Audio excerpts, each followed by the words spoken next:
It's your girl Simone. I'm here today to tell you all about my no spend Lent. And I have notes in front of me right here. So if I'm looking down, then I'm trying to make sure that I have a cohesive talk and let you know all the information that I have found. I actually sat here a couple weeks ago and took notes because I was very surprised on what I found. So, why did I actually start the no spend Lent? I was very much overwhelmed with the amount of product that I received. That was partly my own fault. I was on a design team and received product from the company for compensation as well. And so I received most of their kits every month, and that was just too much for me to use up during that month. And I always felt or constantly felt guilty for not using all of it. So that was one thing. But the other thing was that I constantly felt, or I was constantly, no, it's right, I felt the need to purchase things that I saw online. And we all know this, and that's not a big thing. I mean, that's what a lot of the social media platforms are for, and influencers, they try to sell you stuff. So it worked really, really well on me. But the thing was that I always wanted to purchase, and I felt sad when I couldn't, and I spent more money than I wanted to. So instead of making me feel good about my purchase, I accumulated even more stuff that I then didn't get to use because I had so much. I also found out that I used shopping as a way to compensate stress. I often rewarded myself. Like when I knew this was going to be a very stressful week and I made it through it, I deserved a purchase, something new. And so I purchased it because, well, I did a really great thing and I had to reward myself. And the last thing was, it's so much fun to shop, right? I mean, shopping and putting things into your cart. I love online shopping, but the same thing goes if you're shopping in person. Just taking the stuff home with you, or like hitting the purchase button, gives a really nice feeling. And then the next thing when online shopping is receiving mail, and it always felt like a little bit of a surprise and a present, but actually it wasn't. It cost money. So nobody sent mail to me because they just wanted to, because they were my friends. No, I had to pay for them. So I did not really get happy mail in that sense. Okay, so I don't even remember when Lent started. I think it was, let me flip through. I think it was March 6th. Yes, March 6th, No Spend Lent started. And from that moment on, I did not purchase anything online. Let me flip back to my page that I opened. So what happened? I really very quickly realized that this constant, oh, I must have made buying decisions or purchase decisions every time I opened Instagram, Facebook, YouTube. And I didn't realize it was that bad until I stopped purchasing stuff. So I was able to just appreciate a video. I was able to look at a picture and not think, oh, maybe I need this. Maybe I do really. Do I want this? Do I have the money for this? Do I need it? Do I need it? No, I looked at all the pictures that I saw as inspiration. And it was really strange to say that it was such a relief to not to know that I'm not going to buy things. Um, it must have put stress on myself without me realizing this. I mean, maybe if you have a similar problem, well, I wouldn't call it a problem because I didn't realize it was one until I stopped and made the conscious decision to not purchase. Did I realize that I must have unconsciously been making these purchase decisions every time I saw something online? So maybe it helps you too. Now I can look at Instagram for inspiration. I also don't really mind. Didn't unfollow influencers. I do appreciate their work and I do appreciate their posts. I just am not. I try not to be their target audience, which is bad for influencers. And I know that a lot of small shops rely on people like me and you to purchase their things, but not for the cost of me feeling bad for amassing such a big stash. And that is what happened next. I realized that what I own excites me. I have enough fabric, I have enough yarn, I have enough paper, I have enough stamps. I have a good stash to build on. I have ink, stamps, everything I have is here. I can use it. And what really helped was that I enjoy using it. I realized everything I own, most of it, 99% of what I own excites me. So there's no reason to purchase anything else but just use what I have. So that was a really great thing. And to discover my stash, put the challenge on myself to use it and then use it up and reduce my stash really makes me happy. So I decided maybe that is what I need to focus on more, which I did. Okay, so that was what I realized and what happened during this time of no spend. Now, what did I spend during Lent? I purchased a postcard and I did not put it into my stash. I wrote it. I went to Santa Cruz to the beach with my kids, and that day I purchased a postcard just because I liked it. I took a pen, I wrote it when I was there, I sent it off the next day, and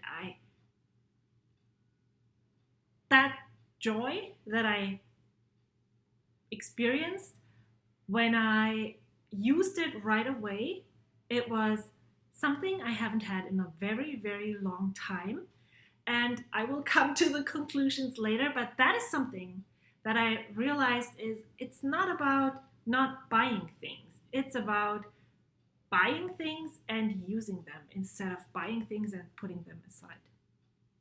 Next thing, I went to a crop and I purchased stuff for two reasons. I wasn't very inspired to create the project that I brought. And so I just strolled through the store and you purchased stuff that I used directly then. Same thing as before, postcard, the scrapbooking supplies that I purchased, I used them right away. And it made me really happy. That was one reason why I purchased something. The other reason, I actually did purchase some things and put them into my stash. They are in my scrap pantry and are waiting to be used. Just because we were able to use their space. They don't make a lot of money off of us, and I do really want this local scrapbooking store to exist. So I'm actually making sure that when I'm there, that I purchase something from them, even though I know that maybe online I can get it for cheaper. But I'm making a point to support them. So that is the second reason why I purchased something, even though I was on a no-spend Lent. Okay, the next thing that I purchased was I set myself goals in the beginning of the year. One of those goals was to finish a quilt that I did not finish for 10 years. Yes. So it was a birthday present for my mom. She had already seen the fabric that I purchased. I knew I didn't have enough fabric. And so I knew that if I wanted to finish and work on that present during Lent, that I needed to purchase fabric. Which then I decided to make an exception for the rule because I had already seen trends in my spending behavior and what made me happy, what didn't make me happy, or what just pretended to make me happy. And so in the beginning, I think on the last video, I said I was going to make an exception, but this is how I'm also going to proceed from now on. If I am using this right away, I can totally get it if it's in my budget. Luckily, this was my present budget, which we have been saving. We have a budget for presents, so there was a lot there. So I was able to just buy whatever I wanted. So yes, I purchased fabric for the quilt because I didn't want to stop and wait until after Lent. And I am going home to see my family in 4 days, and I had this visit wasn't planned in the beginning of the year. It was planned, and we are going in June, and I wanted to have it done by that day, by that month. I am ahead of my schedule. I finished the quilt. I can take it and I can give it to my mom, and I'm so excited that I finished that goal. So I feel like this no spend thing and my spending behavior correlates very, very strongly with the fact that I set myself goals, that I'm trying to work on them, and here's my hands. Sorry, I'm obviously always talking with my hands. I set myself goals, and I have found a system that really works for me to keep track of them without making me feel guilty about not working on them and actually achieving them. And it is such a great feeling that I do not need to spend money just to make myself feel better. And that, when I purchased the fabric for the quilt, I was really very, very tempted to actually just purchase fabric that I liked. And I put that fabric into my, what is it called? Cart. Oh my gosh. I put that fabric into my cart, and when I was ready to go ahead and purchase the fabric, I made the conscious decision to take out the fabric that I just wanted to buy because it was so pretty. When I received the package, however, I must have, well, it was in there. And it was that perfect example for me that I would have been happy not getting it, and I would have been much happier purchasing the fabric sometime in the future when I had a concrete project in mind that I would use it for. That was, even though I was so proud of myself that I told my husband about it, that I didn't buy the fabric that I had already put into my cart. So I was under the impression that I didn't purchase it. And when it came, I was so surprised.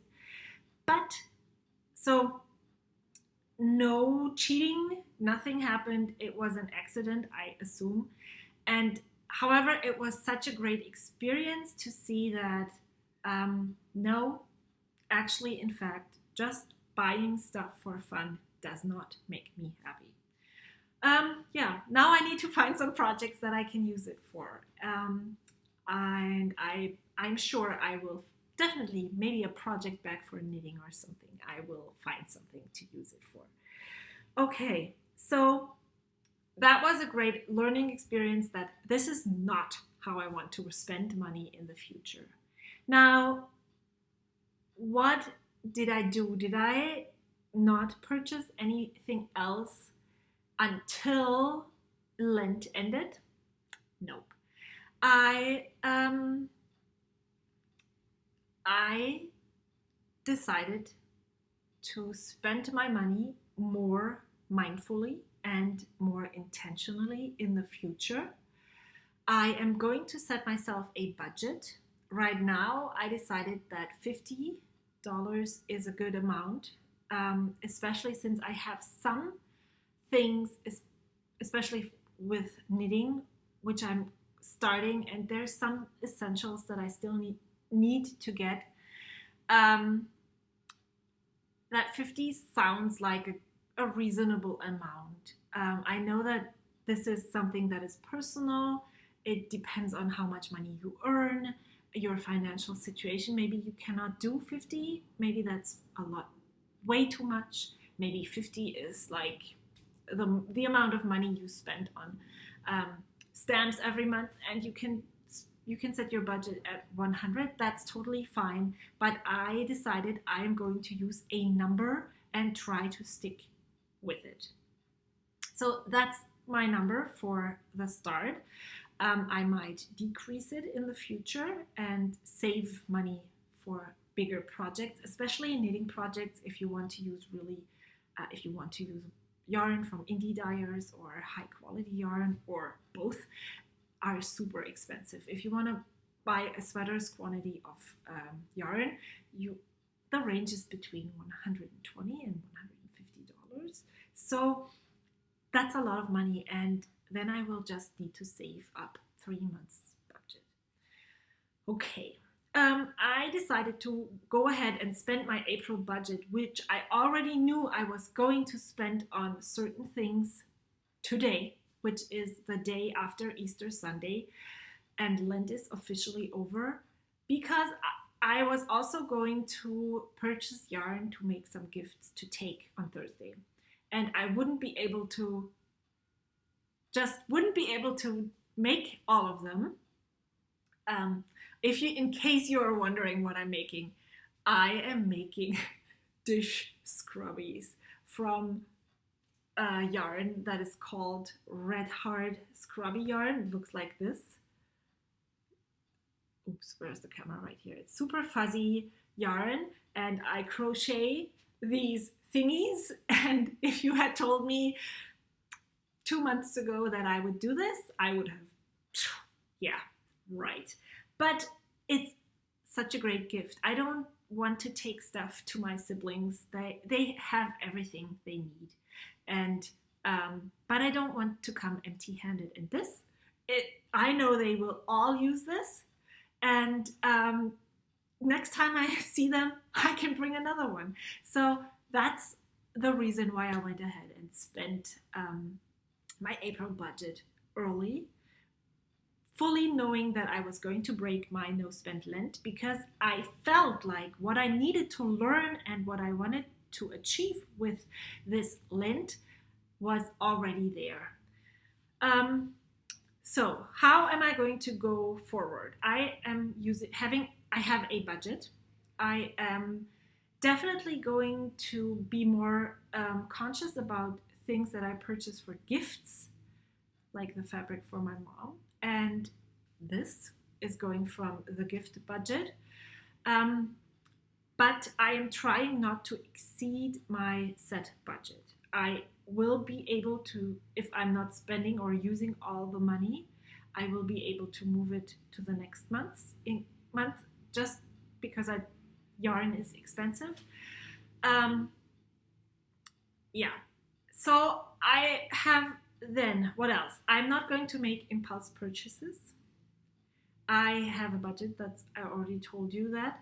I am not going to make any stash additions. Meaning, if I'm going to buy something today because I feel like I need it, I'm putting it onto my list, and it has to be something that I'm going to use right away when it gets here.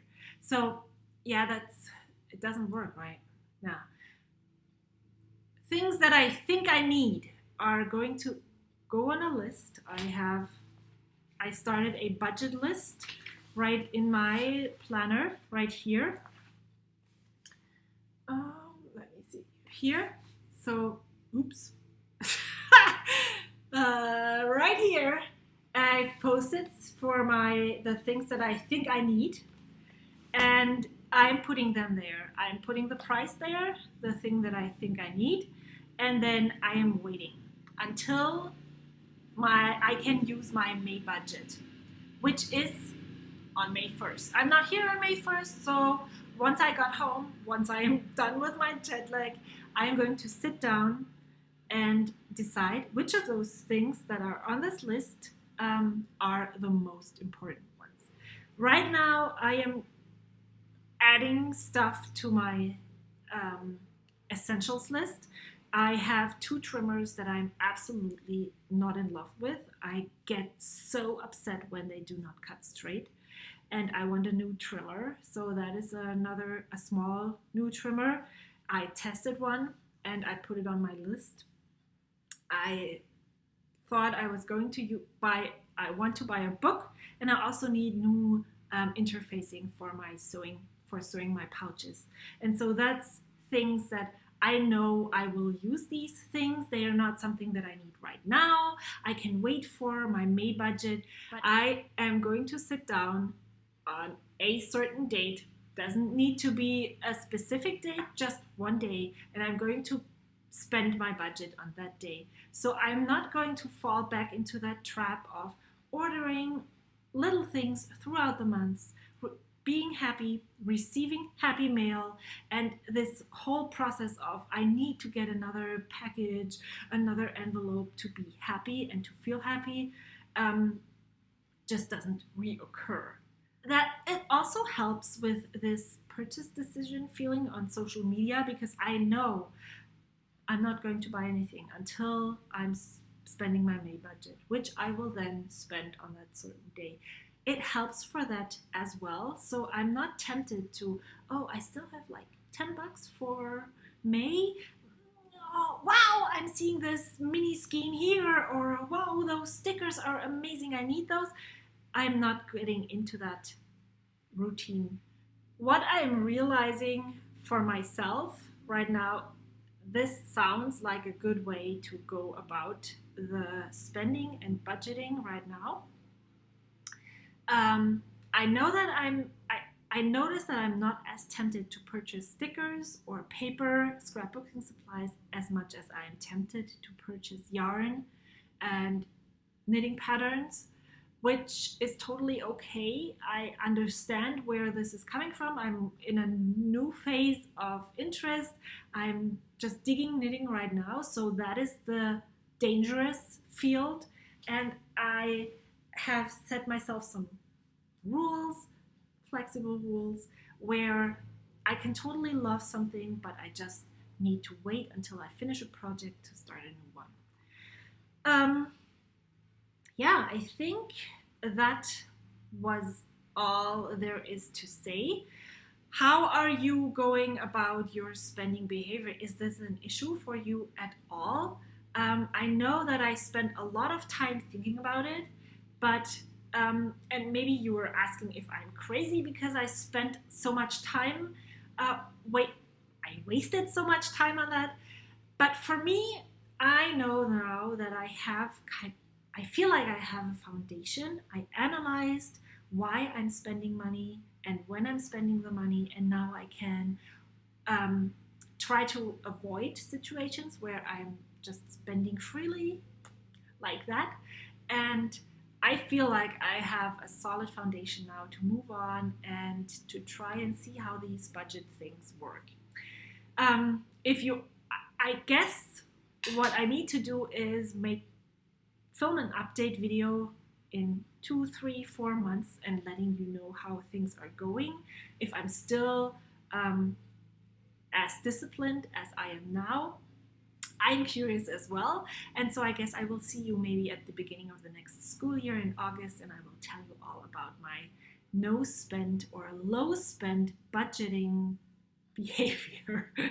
Until then, I will see you soon. If you have any questions, please leave them in the comment section below.